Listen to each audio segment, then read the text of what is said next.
Bismillahirrahmanirrahim. Assalamualaikum warahmatullahi wabarakatuh. Alhamdulillah wassalatu wassalamu ala Rasulillah wa ala alihi wa sahbihi wa mawalah.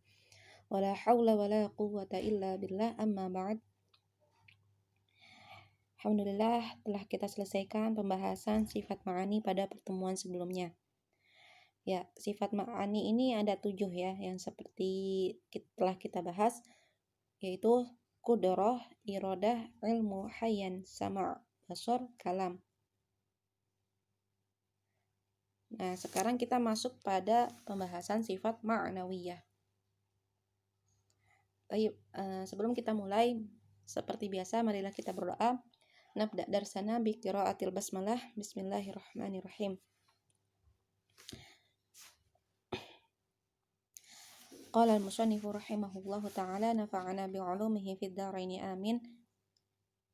Hayyun alimun qadirun muridu sami' basirun ma yasha yuridu mutakallimun thumma sifatu dzati laysat bighairi aw bi'aini dzati.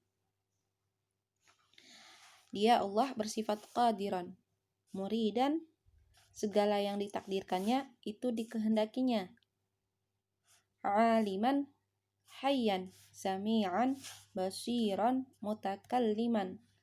Lalu sifat dari zat bukan selain zat dan bukan zat itu sendiri. Maksudnya sifat pada zat itu bukan zat itu sendiri dan juga tidak terlepas dari zat itu. Ya, nanti kita bahas ya. Baik, kita masuk kepada sifat ma'nawiyah.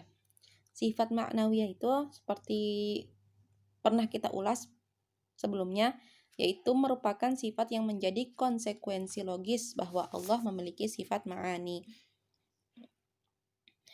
Nah, kemarin sifat ma'ani itu apa? Sifat ma'ani itu adalah sifat-sifat yang menunjukkan kesempurnaan pada Allah Subhanahu wa ta'ala, pada zat Allah Subhanahu wa ta'ala. Karena qudrah adalah sifat sempurna, maka Allah wajib memiliki sifat qudrah. Nah, contoh di sini ya, sifat ma'ani qudrah. Kan sifat ma'nawiyah ini adalah konsekuensi logis akibat dari adanya sifat ma'ani. Jika Allah memiliki sifat qudrah, maka pastilah Allah itu qadiran. Qudrah artinya kuasa, maka pasti Allah itu maha kuasa. Maka oleh karena itu, dalil-dalil yang dipakai sifat ma'nawiyah itu sama dengan dalil sifat ma'ani. Jadi sama nanti sifat-sifatnya yang telah kita bahas. Makanya nanti di pertemuan ini kita tidak terlalu banyak membahas dalil. Nah, sifat ma'nawiyah ini ada 7, sama seperti sifat ma'ani karena itu konsekuensinya, yaitu qadiran, muridan, aliman, hayyan, sami'an, basiran, mutakalliman. Ya. Kita masuk pada sifat ma'nawiyah yang pertama, yaitu hayyan, yang maha hidup. Karena Allah wa haitsu wajabat lahu ta'ala al-hayah fahuwa hayyun. Oleh karena Allah memiliki sifat wajib yaitu hidup, maka Allah itu pasti maha hidup. Nggak diragukan lagi kan? Allah itu maha hidup. Itu hidupnya Allah ini tidak tergantung pada siapapun dan apapun. Tidak bergantung pada air, udara, dan tempat. Tidak butuh makan dan tidak minum untuk hidup. Ya, berbedalah dengan hidupnya manusia atau alam semesta. Nah, wa haqiqatul hayy alladzi lahul hayah al-haqiqiyah. Jadi al-hayy di sini yang maha hidup ini, yang maha hidup, hayyun, al-hayyu di sini yang maha hidup di sini itu maknanya itu maksudnya yang memiliki kehidupan hakiki, yaitu kehidupan yang lidzatihi, karena zatnya, bukan karena selainnya gitu. Seperti wujud juga, wujud Allah itu karena zatnya, bukan karena karena apa?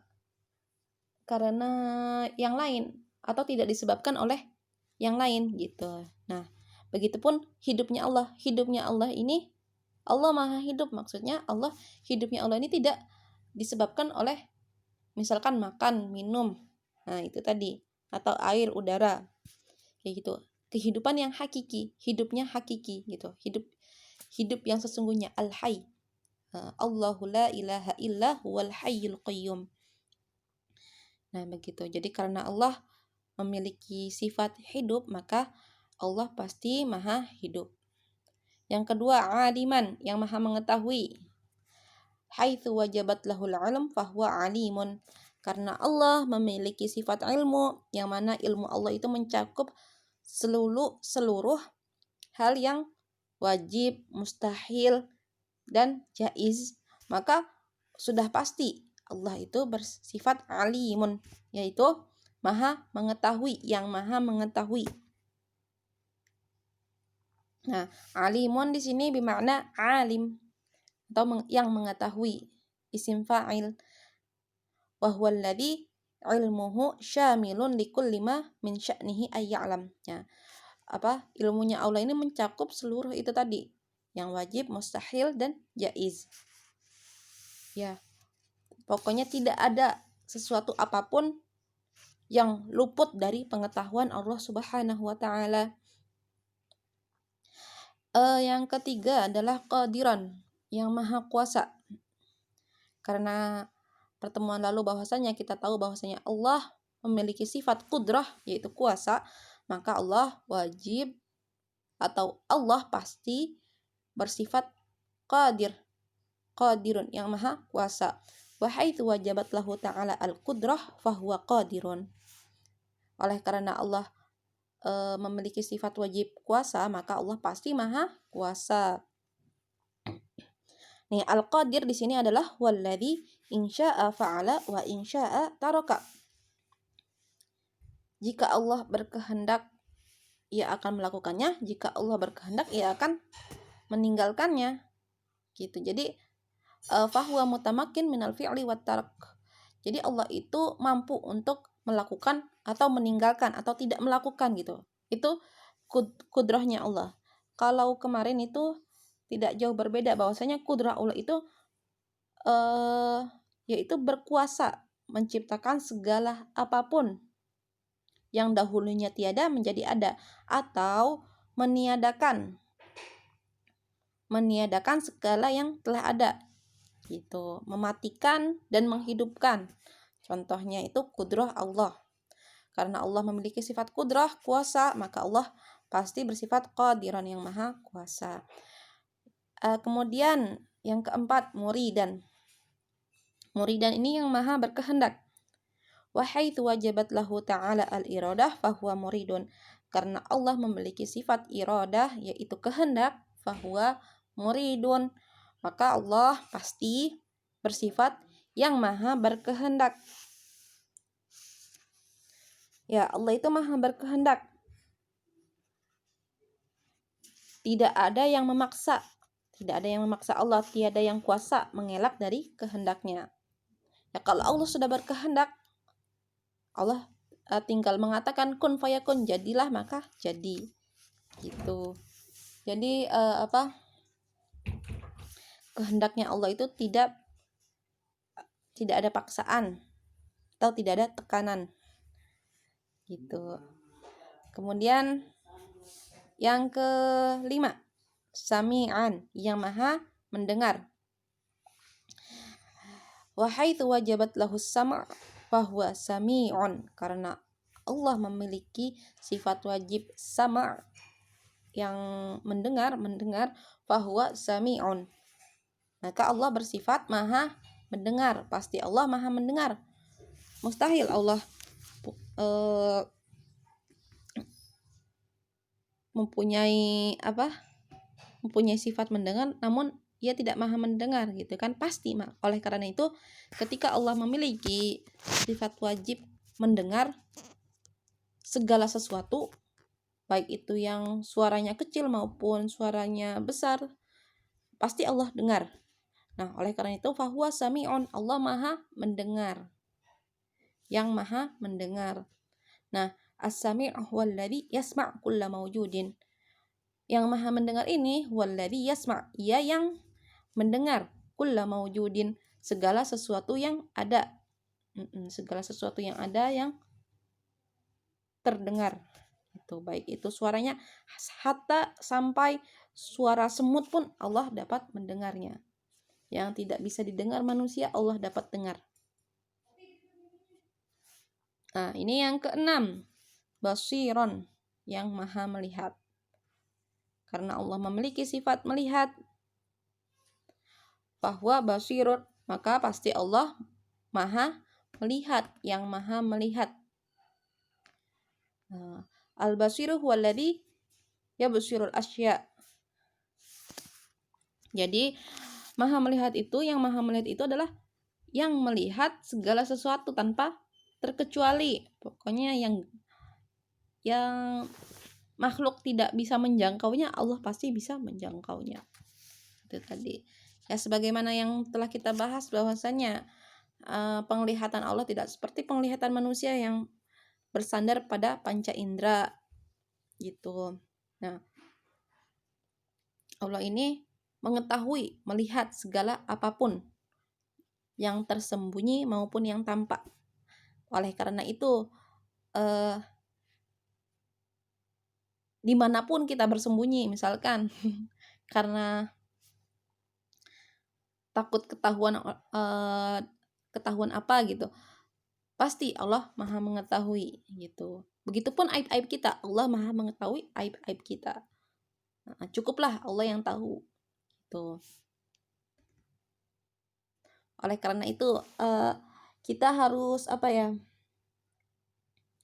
harus menanamkan pada hati kita bahwasanya Allah Maha mengetahui. Ketika sifat Allah Maha mengetahui ini tertanam dalam benak kita, insya Allah kita akan selalu merasa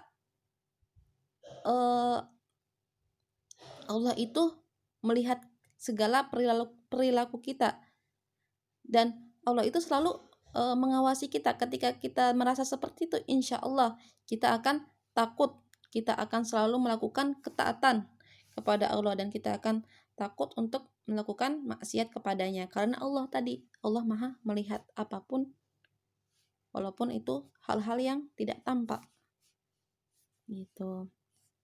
Kemudian yang terakhir, yang ketujuh dari sifat ma'nawiyah, yaitu mutakalliman, yang Maha berfirman. Haitsu wajabalahul kalam fahuwa mutakallim. Oleh karena Allah itu wajib memiliki sifat berfirman, fahuwa mutakallim, maka pasti Allah bersifat yang Maha berfirman, atau Allah Maha berfirman. Nah, kemarin kita bahas bahwasanya kalam Allah itu terbagi menjadi dua. Yang pertama ada kalam zati atau nafsi, yang kedua ada kalam lafzi. Nah, kalam zati itu atau nafsi itu, kalam zati atau nafsi atau yaitu satu makna, itu kalam Allah yang bukan suara, bukan huruf, tidak memiliki bagian, tidak ada awal dan akhir. Kalam lafzi yaitu wahyu yang diturunkan oleh Allah kepada para rasul dalam bentuk suara dan huruf yang memiliki kandungan yang sama dengan kalam Allah yang qadim. Nah, kalam lafzi ini maksudnya apa? Al-Quran.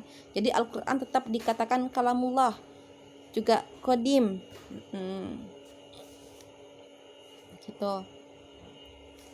Nah, setelah kita membahas sifat-sifat ma'nawiyah di sini, musannif atau An-Nazim Syekh Ibrahim Al-Laqani menambahkan, mendefinisikan sifat. Apa itu sifat? Dalam baitnya, tsumma sifatud dzati laisat bi ghairi au bi ainid dzati. Jadi sifat itu bukanlah zat, tetapi sifat juga bukan selain zat. Namun sifat tidak bisa dipisahkan dari zat. Umpamanya, ini adalah kertas warna putih lah. Nah, kita lihat warna putih pada kertas. Warna putih itu kertas bukan? Bukan. Nah, kemudian juga kertas juga bukanlah warna putih, tetapi warna putih pada kertas itu tidak terlepas, tidak bisa berpisah gitu. Jadi saling menetap gitu.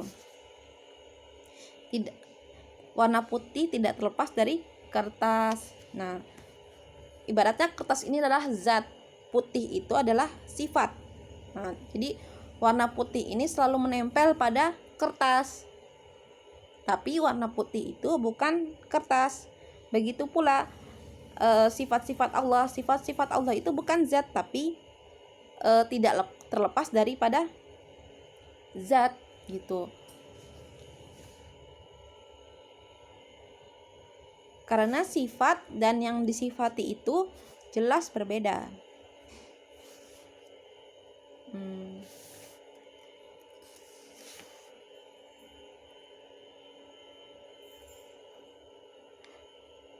Oke, jadi seperti itu ya.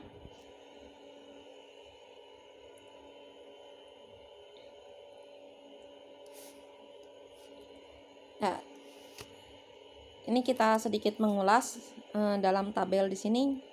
Silahkan perhatikan sifat wajib bagi Allah. Kita sudah sampai pada sifat ma'nawiyah, sifat wajib yang terakhir.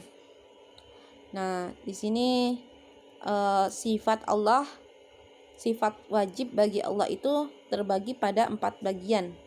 Untuk memudahkan kita memahaminya, ada sifat nafsiyah, salbiyah, ma'ani, ma'nawiyah, seperti yang telah kita bahas.